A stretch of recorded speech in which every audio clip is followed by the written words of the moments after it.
வணக்கம். உங்கள் அனைவரையும் இன்றைய அரசியல் ஆடுகளத்திற்கு அன்புடன் வரவேற்கிறோம். இன்றைக்கு முக்கியமான செய்திகள், நாம் பேசப்போகும் செய்திகள் அரசியல் ஆடுகளத்தில் என்னன்னு பார்க்கலாம். முதல் செய்தி, இன்றைக்கி கருணாநிதியோட நினைவு நாள். முன்னாடியெல்லாம் நினைவு நாள் வச்சாங்கன்னா வந்ததுன்னா அவருடைய சமாதி வெறும் பூக்களால் அலங்கரிச்சிருப்பான். அப்படியே நீங்கள் பார்த்தீங்கன்னா அவ்வளவு அலங்காரம். ஆனால் இன்றைக்கி பார்த்தீங்கன்னா ஒரு அலங்காரமும் இல்லை. ஒரே ஒரு வார்த்தை மட்டும் அவர் சமாதி மேலே எழுதி போட்டிருக்கான். ஏன் இவ்வளவு நாளாக 4-5 வருஷமாக அவன் அவ்வளோ பெருசாக பண்ணான்னா, எல்லாம் அரசாங்க செலவு. அதனால் இஷ்டத்துக்கு செலவு பண்ணான். இப்போ பாக்கெட்லேருந்து செலவு பண்ணணும். இத்தனை 1000 கோடியே இத்தனை லட்சம் கோடியை வச்சுருக்கிறவங்க அவரை நினைவு அப்பான்னு சொல்லி நினைவு கூறுவதற்கு செலவழிக்க பயந்து ஒரே ஒரு வார்த்தை எழுதி போட்டிருக்கான், போராடி ஓய்வதில்லை. இவர் போராடிங்கிறது எவ்வளோ பெரிய வார்த்தை தெரியுமா? இந்தியாவில் நேதாஜியோ போராடியுமாங்க. அதுக்கடுத்தது நம்ம மன்னர்கள்லாம் பிரிட்டிஷ்காரனை எதிர்த்து சில பேர் போராடினாங்க, அவங்கள போராடின்னு சொல்லுவாங்க. இது கருணாநிதி போய் போராடி ஓய்வதில்லையாம் அப்படிங்கிற போராடிங்கிற வார்த்தைக்கு அர்த்தம் இல்லாமல் போயிடல. ஏன்னா கச்சத்தீவை கருணாநிதிக்கு இந்திராகாந்திக்கு பயந்து விட்டு கொடுத்தவர் ஒரு போராளியா ஏற்றுக்கொள்ள முடியுமா? அந்த கர்நாடகாவில் காவிரி குறுக்க அணை கட்டும்போது வாய் மூடிட்டு இந்திராகாந்தி அங்கே பிரதமராக இருந்தாங்க. அப்படி இருக்கும்போது அவர் போய் ஒரு போராடி அப்படின்னு நம்மளால் சொல்ல முடியுமா? எல்லாத்துக்கும் மேலே 2009 1.5 லட்சம் இலங்கை தமிழர்கள் கொல்லப்பட்டார்கள். கொல்லப்பட்ட போது ஒரு போராளியாக இருந்தால் சும்மா உட்காந்துக்கிட்டு உண்ணாவிரதம் இருக்கிறேன் 2 மணி நேரம் உண்ணாவிரதம் இருந்து ஒரு போராளியாக நாம் ஏற்றுக்கொள்ள முடியுமா?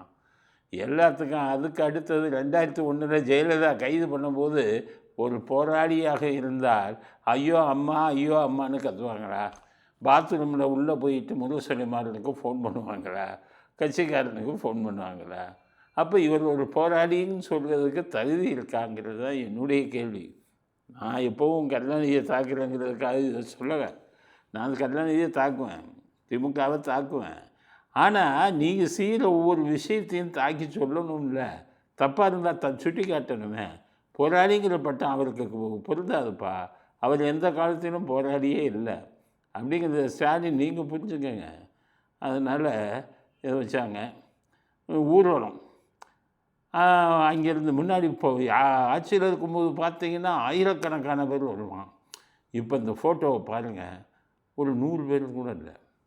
100 பேர் கூட இல்லை, அவ்வளோ பேர் தான். அந்தந்த 100 பேரும் இவருக்கு சேர்பாவு கூட்டிகிட்டு வந்தார். சேர்பாவு முதல்ல அடித்து துரத்திட்டாங்க. குளத்தூரில் தோற்ற உடனே இந்த சேர்பாவு தான் காரணம்னு.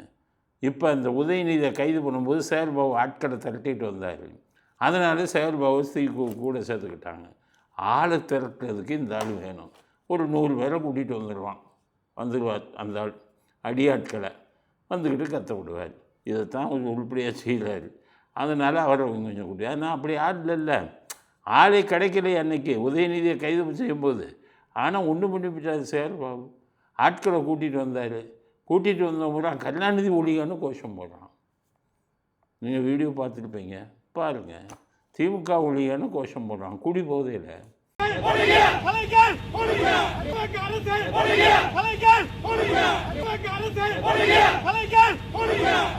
ஆக ஆட்களை கூட்டிகிட்டு வந்தாலும் கேவலப்படுத்துகிறான்.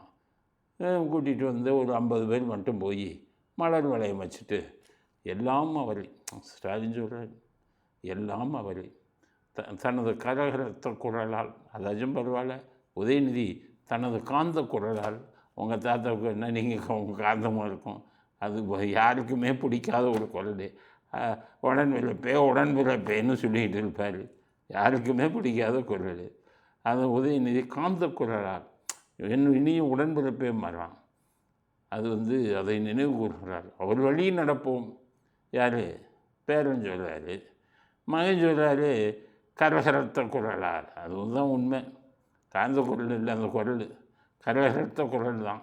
தனது கரகரத்த குரலால் எங்களை வழி நடத்தியவர், நம்மை வழி நடத்தியவருங்கிறாரு. நம்மைன்னு உங்களை சொல்லுங்கப்பா, எங்களெல்லாம் வழி நடத்தினோரா? அவர் இல்லாமல் நாம் இல்லை, அது தப்பு. அவர் இல்லாமல் நீங்கள் இல்லைன்னு சொல்லுங்கள். அவர் இல்லாமல் நாங்கள் இல்லைன்னு எங்களையும் செதுக்குறீங்கன்னா எப்படி ஏற்றுக்க முடியும்? அவர் இல்லாமல் நீங்கள் இல்லைன்னு சொல்லுங்கள். அதனால் அவர் வழியை நாம் பின்பற்றுறோம், நீங்கள் பின்பற்றுங்க. உங்களுக்கு தான் லாயக்கு. இந்த உதயநிதி சரியான ஆள் வந்திருக்காருல்ல, அவரை பின்பற்ற சொல்லுங்கள். எங்களை பின்பற்ற சொன்னீங்கன்னா எப்படி பின்பற்றுறது? பின்பற்றுற அளவுக்கு என்னையா இருந்தது அவர்கிட்ட? ஒன்றும் கிடையாது. அடுத்தது எப்பவும் பேசுவார்ல வைரமுத்து, அவர் காவிய என்னென்னமோ சொல்ல சிற்பிங்கிறார் எதுங்கிறார். இந்த கவிதை படுற பாடு இந்த வைரமுத்துட்ட தமிழ்நாட்டை செதுக்கிய சிற்பியான் என்னையா ஏனையா இதுக்கு அளவு இருக்கா? அந்த காலத்தில் கவிஞர்லாம் பிச்சை எடுப்பான். ராஜாவை போய் ஒரு ராஜாவை பெரிய இதுன்னு சொல்லி பாராட்டி பிச்சை எடுப்பான். அந்த வேலையை செஞ்சுக்கிட்டு இருக்காரு இன்றைக்கி வைரமுத்து செத்ததுக்கப்புறமும். ஏன்னு கேட்டிங்கன்னா பெசன்ட் நகரில் 2 கிலோமீட்டர் கொடுத்துட்டார். அதில் தான் பெரிய பங்களா கட்டி ஆளில்லா பங்களாவில் குடியிருக்காரு. பையனும் இல்லை, மனைவியும் இல்லை. ஆனால் ஒரு நினைவு கூறுவது நினைவுலாம் கூற வேண்டியதானே. எனக்கு பெசன்ட் நகரில் வீடு கொடுத்தாருன்னு சொல்ல வேண்டியதானே. தமிழ்நாட்டை செதுக்கிய சிற்பியான் அவர். எங்கே சிற்பி எங்கே செதுக்குனார்? அதுக்கு முன்னாடியெல்லாம் தமிழ்நாடு இல்லையா? இவர் 71 தான் கூத்தடித்தார். 71க்கு முன்னாடி எல்லாம் ஆண்டவங்கெல்லாம் தமிழ்நாட்டை அவங்க சிற்பி இல்லையா? அதனால் இப்படியெல்லாம் கூத்தடித்து இன்றைக்கி ஏதோ கவர்மெண்ட்டு செலவு இல்லாமல் ஒரு வழியாக கொண்டாடியிருக்காங்க. இனி போக போக அப்படியே கழுது இருந்துச்சு கட்டல் மாதிரி ஆகி அங்கே பூரா கூட்டுறதுக்கே ஆள் இல்லாமல் போக போகுது நிச்சயம். இந்த சமாதி ஒரு பயம் வர்றதில்லை. இன்றைக்கி கூட நீ சமாதி போய் பாருங்கள், எவனாவது வரானான்னு பாருங்கள். பப்ளிக் வரானா பாரு, ஒருத்தன் உள்ளே போக மாட்டான். பக்கத்துலேயே எம்ஜிஆர் சமாதியும் ஜெயலலிதா சமாதியும் இருக்கும். எவ்வளோ கூட்டம் கூட்டுதுன்னு பாரு. அதுதான் செஞ்ச புண்ணியம். அதனால் ஏதோ இன்றைக்கி நினைவு நாள் அவங்க கட்சி சார்பில் அனுசரித்திருக்கிறார்கள் அப்படிங்கிறது முதல் கட்ட செய்தி. அடுத்து சட்டசபைக்கு வரும். இப்போ சட்டசபை நடந்துகிட்டு இருக்கு. அங்கே நேரடி போட்டாங்க. எல்லா பேரும் பயந்துக்கிட்டு இருக்கான், தூங்கிக்கிட்டு இருப்பான். முன்னாடியெல்லாம் உதயநிதி தான் ரொம்ப தூங்கிட்டு இருப்பார். இப்போ கேமராவை ஆஃப் பண்ணும்பார். இப்போ உதயநிதிக்கு தான் பெரிய இதாக இருக்குது. அடிக்கடி நீங்கள் பாருங்கள், அடிக்கடி உதயநிதி எதிர்த்து வெளில போயிடுவார். அந்த சீட்டு காலியாக இருக்கும். அதனால் இன்றைக்கி கூத்து நடந்திருக்கும். ரகுபதி அப்படின்னு ஒரு மந்திரி, அவர் என்ன சொல்கிறாரு, சோஷியல் மீடியாவில் வச்சு நீங்கள் ஆட்சியை பிடிச்சிட்டீங்க, அதனால தான் நீங்கள் அங்கே இருக்கீங்க, நாங்கள் இங்கே இருக்கோம் அப்படின்னு பேசுகிறாரு. அடுத்து சோசியல் மீடியாவில் வர்றதை பற்றின்னு சொன்னாங்க. அந்த சோசியல் மீடியாவில் பொய்யா போட்டு தானேங்க நாங்கள் இங்கே உட்காந்துருக்கோம், நீங்கள் அங்கே உட்காந்துருக்கீங்க. அவைக்குள் நீக்கப்படுகிறது. பேசுகிறதுக்கும் ஒரு அறிவு வேணாமையா? ரகுபதியை கத்தான் கேட்குறேன். என்ன சோசியல் மீடியா வச்சு ஆட்சியை பிடிச்சோன்னு சொல்கிறீங்களே. திமுக ஐடி விங்குன்னு முத வச்சுருந்தது யாரையா? தாவேக்கு ஐடி விங்கு வச்சுருந்தாங்களா? திமுகவுக்கு தனியாக ஐடி விங்கு வச்சுருந்தீங்க. கமெண்ட்டு கொடுத்தவனெல்லாம் ஜெயிலில் போட்டீங்க, பேசினவனெல்லாம் ஜெயிலில் போட்டீங்க. அங்கே உங்கள் ஒரு கருணாநிதியவும் ஸ்டாலினையும் குறைச்சி பேசுனா அவனை பூரா திட்டு வைங்க. சோசியல் மீடியாவில் இருக்கிற பல யூடியூப் சேனல்களுக்கும் பணம் கொடுத்தீங்க, டிவி சேனல் அத்தனைக்கும் பணம் கொடுத்தீங்க. இவ்வளவு கொடுத்து மண்ணை கவுனிங்க. அப்புறம் சோசியல் மீடியாவை அவங்க வச்சு ஜெயிச்சிட்டாங்கன்னு அர்த்தம். சோசியல் மீடியா அவங்க கண்ட்ரோலில் இல்லை, உன் கண்ட்ரோலில் இருந்தது. அதுக்குன்னு தனியாக வச்சிங்க. பென்னு ஒரு நிறுவனம், பென்னு நிறுவனம் நடத்தியது யார்? சபரீசன். சபரீசன் நூற்றுக்கணக்கான பேர் வச்சு டெய்லி இதை பண்ணிக்கிட்டு இருந்தீங்க, கூத்து பண்ணிக்கிட்டு இருந்தீங்க, தில்லு முள்ளு பண்ணிக்கிட்டு இருந்தீங்க. பண்ணினது யார்? இல்லை நீங்கள் தானே. அங்கேருந்து பிரசாந்த் கிஷோரை கூட்டிகிட்டு வந்தீங்க, 300 கோடி கொடுத்தீங்க. என்னென்ன இதையும் சோஷியல் மீடியாவில் பரப்புனீங்க. அதுக்கப்புறம் இன்னொருத்தருக்கு நூற்றுக்கணக்கான கோடி பார்லிமெண்ட்டில் எலெக்ஷன் அப்போ அவருக்கு வந்துக்கிட்டு நூற்றுக்கணக்கான கோடியை கொடுத்தீங்க. இப்படி சோஷியல் மீடியாவை கையில் வச்சுருந்ததே நீங்கள் தானே. உங்களுக்கு அடுத்து பிஜேபி, ஏடிஎம்கே எல்லோரும் கருது பண்ணி பண்ணாங்க. அது சோஷியல் மீடியாவில் அவங்க ஜெயிக்கலை. அவன் தொண்டர்கள் என்ன பண்ணான், சோஷியல் மீடியாவையும் போட்டான், வெளியிலையும் ஓட்டையும் போட்டான், சோஷியல் மீடியாவையும் போட்டான். ஆக ஜெயித்ததற்கு காரணம் மக்களின் முக்கியமான செல்வாக்கு. நீங்கள் பண்ணின அயோக்கியத்தனம், அட்டூழியம், இதுதான் விஜய் ஜெயித்ததுக்கு காரணமே ஒழிய வெறும் சோஷியல் மீடியா வச்சு யாருமே ஜெயிச்சிட முடியாதுப்பா. சோஷியல் மீடியா இன்றைக்கி படிக்கிறவன்னா அறிவாளி, உங்களை மாதிரி முட்டாளுங்க கிடையாது, அறிவாளி. அவன் எதையும் பகுத்து ஆராய்ஞ்சு தான் முடிவெடுப்பான். அதனால் அவன் வந்து கண்ணை மூடிட்டு முடிவெடுக்கலை. சும்மா ரீல்ஸ் போட்டாங்க, ஷார்ட்ஸ் போட்டாங்கன்னு முடிவெடுக்கலை. எல்லாத்தையும் படித்து பார்த்து தான் முடிவெடுத்திருக்கான். அப்படிங்கிறது இன்றைக்கி ரகுபதிக்கு சொல்ல விரும்புகிறோம். அது சட்டசபையில் இதை தான் பேசியிருக்காரு. அதுக்கடுத்தது சட்டசபையில் அடியாள் மார்க்கண்டேயன் வந்திருக்காரு வெயிலில் வந்து. இப்போ ரொம்ப அடங்கியும் பேசுகிறார். அப்போ காலை ஒடிப்பேன், கையை ஒடிப்பேன், ஆளையே காணாமல் மூச்சே விடலை. இன்றைக்கி வந்துட்டு நான் ஜெயிலிருந்து வந்தேன், உன் கதையா இருக்கியா வேணும், வேறு விஷயத்துக்கு வாயா அப்படிங்கிற நான் பக்கத்தில் இருந்து தாவைக்காக்காரன். நான் எதிர்ந்தேன். என்னை எதிர்க்கட்சி தலைவர் வந்து பார்த்தாரு அன்புடன் அப்படின்னு. யார் இருந்தால பாலிடால சொல்கிறாரு. அது பாலிடால சீட்லேயே இல்லை, அது பாதி எந்திரிச்சு போயிடுது. அவரை பாலிடால இது பண்ணுற மாதிரி என்ன வந்து பார்த்தாரு அப்படின்ட்டு கடைசி ஒரு பையன் சொல்கிறார். ஸ்டாலின் சொன்னாராம், இருந்தாலும் நீ பேசுனது தப்பு தான்ப்பா, அந்த வார்த்தையெல்லாம் யூஸ் பண்ணக்கூடாதாடா பாவியலை. எங்கள் கட்சியினுடைய தானை தலைவர் முத்துவேல் கருணாநிதி ஸ்டாலின் அவர்களை சந்திக்கிற போது மார்க்கண்டேயன் முதலமைச்சர் எது பேசியிருந்தாலும் கூட எங்கள் முதல்வரை இவ்வளவு தடிமையான வார்த்தைகளால் பேசியிருக்கக்கூடாது தான் என் தலைவர் எனக்கு அறிவுறுத்தினார். கெட்ட வார்த்தையை யூஸ் பண்ணுறதுல உங்கள் குடும்பத்தை அடிச்சுக்கிட்டது யார் இந்தியாவிலே இல்லை. ஸ்டாலின் என்னென்ன கெட்ட வார்த்தை பேசுவார்னு எனக்கு தெரியும். அடுக்கட்டுமா வீட்டில் என்னென்ன பேசுவீங்கன்னு. உங்கள் அப்பா கம்னாட்டியும் பாரு உங்களையே சின்ன வயசில். அது மாதிரி உங்கள் குடும்பத்துக்கே கெட்ட வார்த்தை இருந்தது தான். கருணாநிதியை கைது பண்ணும்போது உங்கள் குடும்பத்து பெண்கள் பேசின கெட்ட வார்த்தை ரெக்கார்டு ஆயிருக்கு. கேளுங்க, காது கொடுத்து கேட்க முடியாது. எம்ஜிஆர் ஆட்சிக்கு வந்தால் சட்டசபையில் கெட்ட வார்த்தையாக பேசுகிறான். இதுவரை இந்த மாதிரி பேசுனது கேட்டதே இல்லை. அப்போ தான் அவர் உளவுத்துறையை கூப்பிட்டார். இன்னும் சட்டசபையில் கெட்ட வார்த்தை இவ்வளவு பேசுகிறான், இது எப்படி, இது ஏதாச்சும் ஒரு முடிவு கோரணும் அப்படின்னு சொன்னோன்னா மோகன்தாஸ் அதுக்கப்புறம் சார் அவங்க என்னென்ன பண்ணுவாங்க என்னென்ன செய்வாங்கன்னு நான் முன்கூட்டியே சொல்லிக்கிறேன்ட்டு முன்கூட்டியே சொல்லிக்கிட்டு இருந்தார். அவன் பேசக்கூடிய கெட்ட வார்த்தைலாம் சொல்லிடுவார். சார் இந்த வார்த்தை பேச போகிறான், இந்த கெட்ட வார்த்தை பேச போகிறான், இந்த கெட்ட வார்த்தை. அப்புறம் தான் எம்ஜிஆர் கூப்பிட்டாரு. அது எப்படி அந்த கெட்ட வார்த்தை பேசுவான்னு சொல்ல, அவன் கரெக்டாக அந்த வார்த்தை தான் பேசுகிறான், எப்படி அந்த கெட்ட வார்த்தை நீ சொன்னேன்னும் போது அப்போ அவர் சொன்னார், சார் இதெல்லாம் சொல்லி கொடுக்குறதே கருணாநிதி தான், இந்த கெட்ட வார்த்தையை பேசுன்னு எழுதி கொடுக்குறதே அவர் தான், அதை தான் அவன் பேசுகிறான்னாரு. ஆக கருணாநிதி பேசாத கெட்ட வார்த்தையா, ஜெயலலிதாவை பார்த்தெல்லாம் பேசின கெட்ட வார்த்தையெல்லாம் சொன்னேன்னு வைங்க, செல்பால் அடிக்கணும். அந்த மாதிரி அப்படி கோபம் வரும்.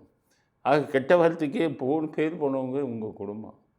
அதனால் அவர் வந்துக்கிட்டு ஸ்டாலின் வந்து அவரை பார்த்து மார்க்கண்டேயன் பார்த்து அடியாள் எம்எல்ஏ கடையை ஓடிப்பேன் காலை ஓடிப்பேன் பார்த்து என்ன சொல்லியிருப்பார் தெரியுமா, சரியாக தாண்டா பேசினேன், இன்னும் கொஞ்சம் பேசியிருக்கலாம் அப்படின்னு இருப்பார். என்ன பேர் போன குடும்பம் இந்த குடும்பம் அப்படிங்கிறது. இந்த மார்க்கண்டேயன் விஷயத்தில் இன்றைக்கி சட்டசபையில் என்ன ஆண் நடிப்புங்கிறீங்க, ஆண் நடிப்பு. உடனே அம்மா வவுசியை பற்றி அதையா வெக்கங்கெட்டவர்களுங்க, நீங்கள் வவுசியை பற்றி பேசலாமாயா நீங்கள்லாம்? உங்கள் சன் டிவியில் சுட்டி டிவின்னு ஒன்று வச்சுக்கிட்டு அதில் வவுசியை கேவலப்படுத்துகிறீங்க. அப்புறம் வவுசியை பற்றி வெக்கம் இல்லாமல் வந்துக்கிட்டு கையை ஒடிப்பேன் காலை ஒடிப்பேங்கன்னு ஒரு பெரிய தேச தியாகியை பற்றி பேசுகிறாங்க. வவுசியை பற்றி பேசுகிறதுக்கும் தகுதி வேணும். அந்த மாதிரி ஆளுங்களை தியாகிகளை பேசுவதற்கும் தகுதி வேண்டும் அப்படிங்கிறது மார்க்கண்டேயன் எம்எல்ஏக்கு நம்ம சொல்லக்கூடிய கருத்து. அடுத்து இன்றைக்கி சட்டசபையில் 900 கோடி விஷயம் வந்துருச்சு. பெரிய விஷயம் அது. என்னென்னா ஆதவர்ஜுன்னு சொல்லிட்டார். எப்படின்னா, ஏப்பா 900 கோடி வாங்கினாருப்பா அவங்க திமுக அப்படின்னாரு. உடனே அங்கிருந்து உதயநிதி 900 கோடியா, அது உங்கள் மாமனார் தான், உங்கள் மாமனார் போய் கேளுங்க, கொடுத்தது அவர் தானே அப்படின்ட்டு. ஃபண்டு வாங்கினாங்க அப்படின்னு கேட்குறாரு. அது கொடுத்தது அவருடைய மாமனார் தான். அவருடைய மாமனார்கிட்ட கேட்டு அந்த விளக்கத்தை அவர் பெற்றுக்கொள்ள வேண்டும். உடனே ஆதவர்ஜுன் அடித்தார், நீ போய் உன் அப்பாட்ட கேளு, வாங்கினதும் உன் அப்பா தான்ட்டார். ஆக 900 கோடி லஞ்சத்தை ஸ்டாலின் வாங்கியிருக்கார். அது அவரும் உங்கள் அப்பாவுக்கு மட்டும்தான் தெரியும், உங்கள் அப்பா கிட்ட தான் கேட்கணும், எனக்கு தெரியாது. அப்பாவை இங்க காணோம். வீட்டுக்கு போய் உங்க அப்பாட்ட கேளுங்க. உங்க அப்பா கரெக்டா சொல்லுவாரு. ஏன் வாங்கினாரு உங்க அப்பா சொல்லுவாரு. நன்கொடைங்கிற பேரில் யார்கிட்ட? இது ஆதவர்ஜன் மாமனார்கிட்ட மார்ட்டின்கிட்ட இருந்து லஞ்சம் வாங்கியிருக்காரு. 900 கோடி எங்கே போய் வைக்கிறாங்கன்னு தெரியலப்பா. அந்த பணத்தை 900 கோடி என்ன எப்போ 2011 வாங்கியிருக்காங்க. ஆல்ஸ்டாம்னு சொல்லி மெட்ரோ வச்சதுக்கு அந்த ஆள்கிட்ட 200 கோடி வாங்கியிருக்காங்க. இதெல்லாம் எங்கே போய் வச்சாங்க, எங்கெங்கே எப்படி உருவாக்குனாங்க? இவ்வளவும் வச்சுக்கிட்டு கட்சிக்காரர்கிட்ட டொனேஷன் வாங்கி எலெக்ஷனுக்கு செலவு பண்ணுவாங்க. நீ சம்பாதிச்சல்ல, திமுக செயலாளர், வட்ட செயலாளர், மாவட்ட செயலாளர்னு சொல்லி நீ சம்பாதிச்சல்ல, செலவு பண்ணுவாங்க. இந்த 900 கோடியெல்லாம் அவங்க பாக்கெட்டுக்கு போயிடும். ஆக 900 கோடி பெருசாகி போய் இவர் மாமனார் கேளுன்னு மாமனாரை கேட்க சொன்னால் அவர் உன் அப்பாவை கூட்டிகிட்டு வாயா, உன் அப்பா தான் வர்றது இல்லையா, சட்டசபைக்கு வர முடியாத அப்படின்னு இவர் சொல்ல சட்டசபையை பெரிய கலகலப்பாய். அப்போ யார் சொல்கிறது உண்மை இது அப்படின்னு உங்களுக்கு ஒரு சந்தேகம் வரும்ல. 900 கோடி அது உறுதியாகி போச்சு. முன்னாடியே போட்டு உடைச்சிட்டாரு, ஓடியே போயிட்டார் உதயநிதி. அது என்னென்னா அந்த மார்ட்டின்கிறவர் உண்மையிலே கருணாநிதியோட ஆள். 2011 கருணாநிதி முதலமைச்சர் ஆகிறதுக்கு 2006 11 கருணாநிதி ஒரு கதையை வச்சு தேடிட்டு இருந்தார். படம் எடுங்கடான்னு அந்த காலத்தை பராசக்தியை ஞாபகம் வச்சுட்டு. அப்போ இந்த மார்ட்டின் தான் அந்த அளவில் தொந்தரவு ரொம்ப மோசமாக இருக்குது, ஒரு 10 கோடியை மொய் எழுதிடுவோம் அப்படின்ட்டு நான் எடுக்கிறேன் அப்படின்ட்டு 10 கோடிக்கு ஒரு படத்தை எடுத்தார். இந்த சினிமாவுக்கு கதை பாட்டெல்லாம் எழுதுவார் விஜய். அவர் தான் போய் கதாநாயகன். உருப்படுமா அந்த படம்? என்ன அது கட்சி சார்பில் எடுத்தால் உருப்படுமா? கருணாநிதி வசனம் எழுதுனா உருப்படுமா? 1952 உருப்பட்டுச்சு. கேரள எதிர்பார்த்தாங்க. அது 2006 எவன் பார்ப்பான் ஒரு படத்தை? படம் 10 கோடியில் எடுத்து 50 லட்சம் கூட கலெக்ஷன் ஆகலை. அப்போ மார்ட்டின் யாராரு? கருணாநிதி யார்?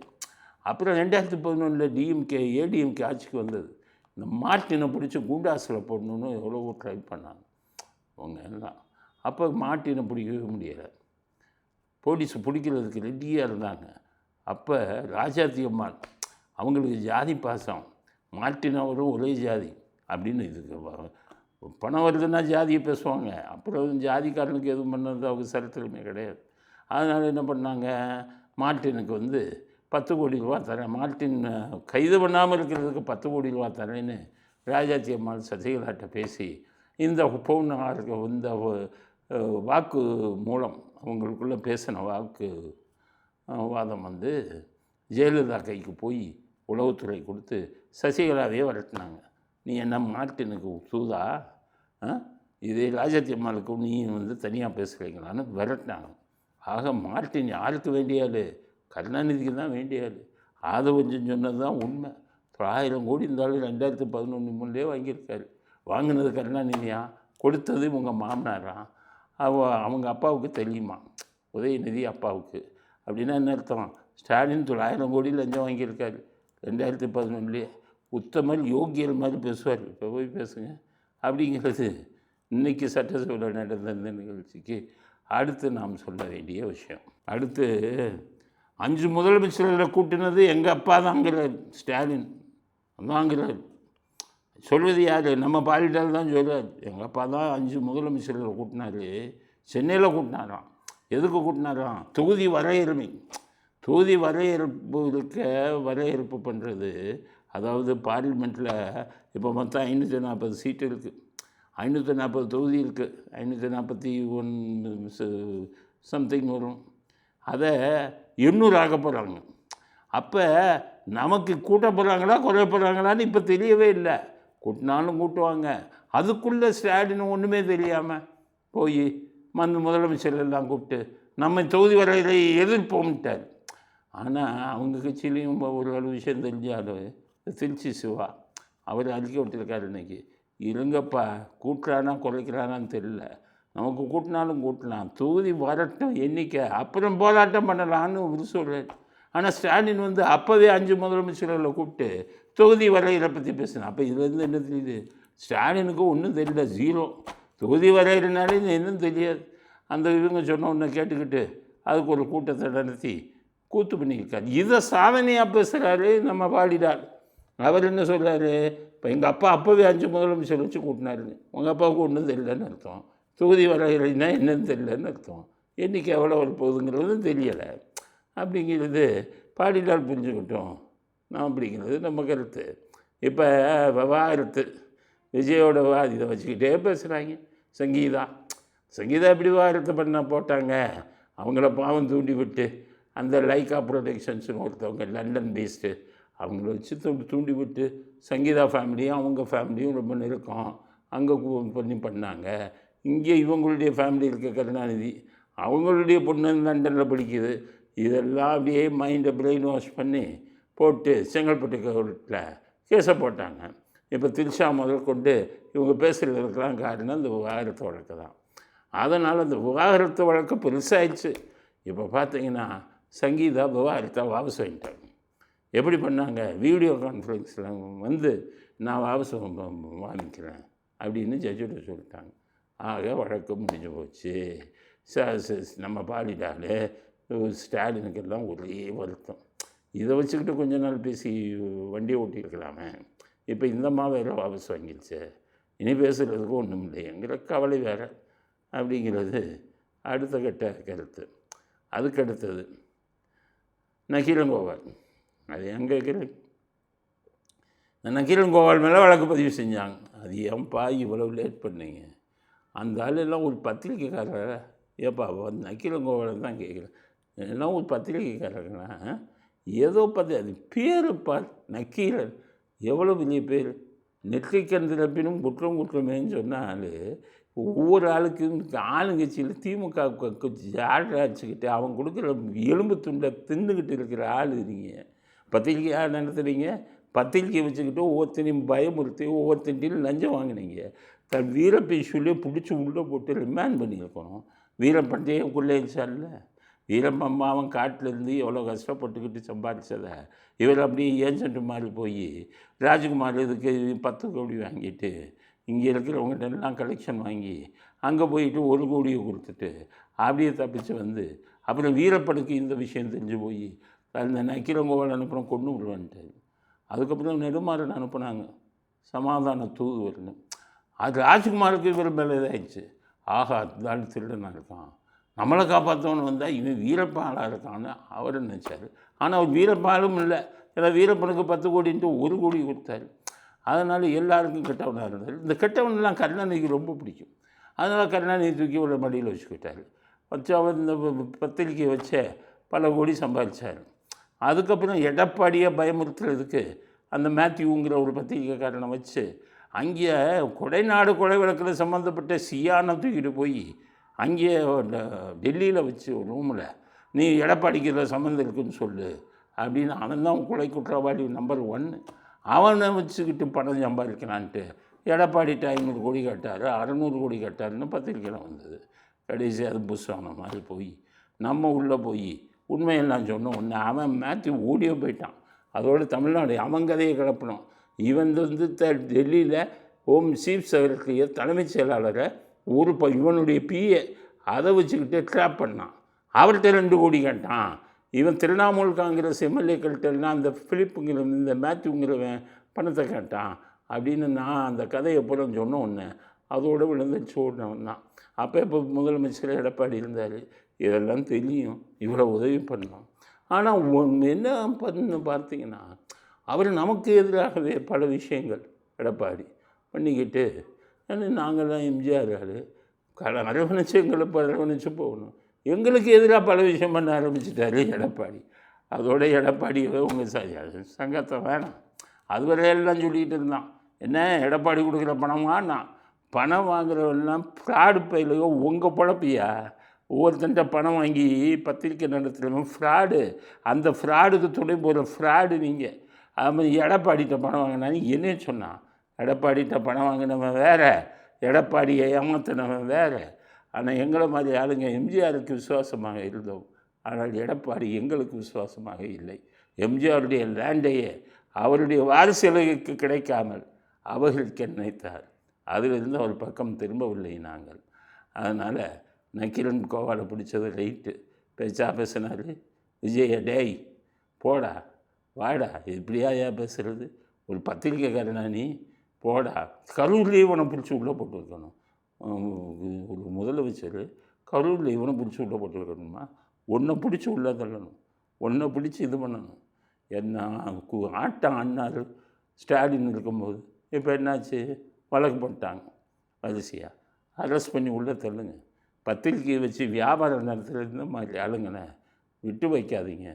இவங்களுக்கு இந்த பத்திரிக்கையாளர் சங்கம்னு ஒன்று வச்சுருக்காங்க. குடியார பேரெல்லாம் இங்கே உட்காந்துருக்கான்.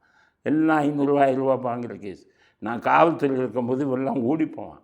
திருட்டு பயிலுங்க இந்த பத்திரிக்கையாளர் சங்கம்னு இதுக்கு வச்சுருக்கிறவன் அவளை வேலை இங்கே குடிச்சிட்டு படுத்துக்கிட்டு அவன் கண்டனம் தெரிவிக்கிறான். இதுக்கு பத்திரிக்கையாளர் எல்லாத்துக்கும் கண்டனம் தெரிவிக்க மாட்டான். அதுக்கும் காசு. கண்டனம் தெரிவிக்கணும்னா காசு அப்படின்னு இவன் கண்டனம் தெரிவித்து பத்திரிக்கையாளர் நடத்துகிறீங்க. நீங்கள்லாம் உங்களை தான் கேட்குறேன், எல்லாத்தையும் தான் கேட்குறேன். பத்திரிக்கையாளர் நடத்துகிறீங்க, பத்திரிக்கை வச்சுக்கிட்டு வியாபாரம், கேவலமான வியாபாரம் பண்ணிக்கிட்டு இருக்கீங்க அப்படிங்கிறது தான் நக்கீரன் கோபால் விஷயத்தில் நம்முடைய கருத்து. அங்கே சட்டசபையில் பேசுகிறாங்க எல்லாம் எங்கள் ஸ்கீமுக்கு நீங்கள் லெவல் ஒட்டிக்கிறீங்க எல்லா பேரும். எல்லாம் திமுகவின் திட்டம். திமுகவின் திட்டமே ஒன்றும் கிடையாது. திமுகவோட திட்டமே கொள்ளையடிப்பது தான் உங்களது திட்டம். ஸ்டாலினோட திட்டமே அதுதான், கருணாநிதியோட திட்டமே அதுதான், பாலியலாளோட திட்டம் அதுதான், கொள்ளையடிக்கிறது. இதுதான் திட்டம், இவர்களுடைய திட்டம். இந்த லட்சத்தில் எதை போட்டாலும், பட்ஜெட்டில் எதை போட்டாலும் எங்கள் ஸ்கீம் நீங்கள் லேபிள் ஒட்டிட்டீங்க. நீ தான் ஏன் லேபிளை ஒட்டினவனே நீ தான். இன்னொருத்தர் ஸ்கீமில் இவங்க இருக்கும்போது பார்த்தீங்கன்னா கோயம்புத்தூரில் மெட்ரோமா பட்ஜெட்டில் அது எடப்பாடி இருக்கும்போதே சொல்லியிருக்காரு. ஏடிஎம்கே சொன்னது இவன் ஒட்டிக்கிட்டான் லேபிள். ஒட்டினவே இவன். மதுரையில் மெட்ரோ அது எடப்பாடி இருக்கும்போது சொன்ன பட்ஜெட்டில் சொன்னது இவன் பட்ஜெட் வேலை சொல்லிக்கிட்டு இருந்தான். அப்புறம் ரேஷனுக்கு ஸ்மார்ட் கார்டுன்னா அவன் எடப்பாடி இருக்கும்போது போட்டு முடிச்சுட்டாங்க. ஏது ரேஷனுக்கு ஸ்மார்ட் கார்டுன்னு இவன் வரும்போது பட்ஜெட்டில் சொன்னான். காலை உணவு திட்டம்னா எம்ஜிஆர் மதிய உணவு திட்டம்னா எப்போ கொண்டு வந்துட்டார். அதில் காலை உணவு திட்டம்னு இவன் கொண்டு வந்தது அது மிகப்பெரிய சாதனைன்னா. அதுக்கப்புறம் பார்த்திங்கன்னா இவங்களுக்கு மகளிர் உதவி திட்டம்னா அது எடப்பாடி எப்போ மகளிர் உதவி திட்டம்னு சொல்லி கொரோனாலேயே பணம் கொடுக்க ஆரம்பிச்சிட்டாரு. அதை பார்த்துடுச்சு லேபிள் பண்ணி கட் அண்ட் பேஸ்ட்டு போட்டு இவன் பண்ணான். எல்லாம் பிரசாந்த் கிஷோர் வந்தது. டோஃபா வச்சதுலேருந்து, விக்கு வச்சதுலேருந்து, மூஞ்சிக்கு பவுடர் போட்டதுலேருந்து அத்தனையும் அந்த பிரசாந்த் கிஷோர் போட்டு கொடுத்தது. திண்ணையில் முதல்வன், மக்களின் முதல்வன், இதுக்கெல்லாம் பேர் வச்சதே பிரசாந்த் கிஷோர் தான். 300 கோடி வாங்கிட்டு சொந்தமாக எதையும் செய்ய தெரியாது. சொந்தமாக எதையும் அப்பாவுக்கு பையனுக்கு சிந்திக்கவே தெரியாது. 2 பேரும் சேர்ந்து என்னத்தை பெருசாக இது பண்ணீங்க. இவங்க திட்டத்துக்கு லேபிள் வச்சாங்கண்ணா. அம்மா உணவு ஒன்று வச்சு திருப்பி நடத்திக்கிட்டு இருந்தாங்கிறாங்க. இப்போ நல்லா கேட்குறாங்க. ஆதவ ஒருத்தன் கேட்குறாரு, நாங்கள் தான் ஏன் இப்போ அம்மா உணவத்தை ஒழுங்காக நடத்துகிறோம் அப்படின்னு சொல்லி பணமெல்லாம் ஒதுக்கியிருக்கோம் அப்படின்னு பெருமையாக சொல்கிறார். இவங்க அம்மா உணவுன்னு வச்சு நடத்தினா எங்கடா அந்த கருணாநிதி பேர் கிடைக்கும்னு சுற்றி சுற்றி அலைஞ்சான். இந்த அம்மா உணவத்தில் வைக்க முடியலை. இப்போ கருணாநிதிக்கு வைக்க பேர் வச்சது பூரா காலி, ஃபுல்லாக காலி பண்ணு அப்படிங்கிறதான். கட் அண்ட் பேஸ்ட் இவங்க, லேபிள் ஓட்டினது இவங்க, பழியை தூக்கி இவங்க மேலே விஜய் மேலே போடுறாங்க அப்படிங்கிறது தான் நம்முடைய இறுதிக்கட்ட கருத்து. இத்துடன் இன்றைய அரசியல் ஆடுகளம் நிறைவு பெறுகிறது. மீண்டும் நாளை புதிய செய்திகளுடன் உங்களை சந்திக்கிறோம். நன்றி, வணக்கம், ஜெய்.